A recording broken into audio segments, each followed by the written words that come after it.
सर्वसामान्य कुटुंबातील व्यक्ती वर्षानुवर्षे आणि पिढ्यानपिढ्या गरीबच का राहते, श्रीमंतांची मात्र भरभराटच का होते, याच्यातले एक बेसिक फरक तुम्हाला सांगतो। सामान्य कुटुंबातील कमावणारी व्यक्ती फक्त एकच असते आणि त्या एका व्यक्तीवरती डिपेंड बाकीचे लोक असतात। म्हणजेच कमावणारा एक आणि खाणारी तोंड चार असतात।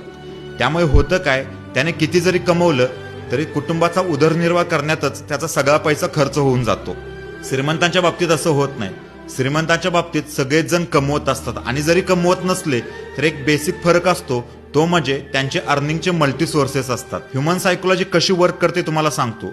समजा जर तुम्ही एखाद्या ठिकाणाहून 1 लाख रुपये कमवत असाल, परंतु ते पैसे खर्च होण्याचे मार्ग अनेक असतात, जसं की तुम्ही आणि तुमच्या कुटुंबातील सर्वांचा उदरनिर्वाह, शिक्षण, आरोग्य आणि इतर गोष्टी।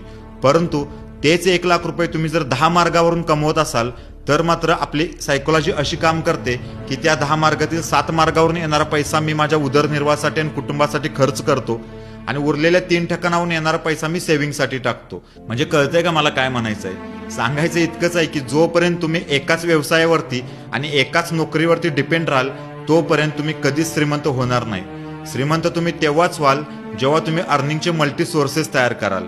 जसं की मी गेली 2-2.5 वर्षांपूर्वी फक्त एकाच ठिकाणाहून पैसे कमवत होतो आणि पैसे वाढत तर होते, परंतु त्या पैशांबरोबर माझ्या गरजा सुद्धा वाढत होत्या, म्हणून सेव्हिंग मात्र माझं काहीच होत नव्हतं।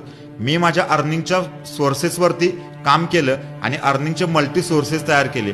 आता मात्र माझे शौक तेवढेच आहेत, माझ्या गरजा सुद्धा तेवढ्याच आहेत, किंबहुना वाढल्या सुद्धा आहेत, परंतु आज माझं काही प्रमाणात सेव्हिंग मात्र होतंय।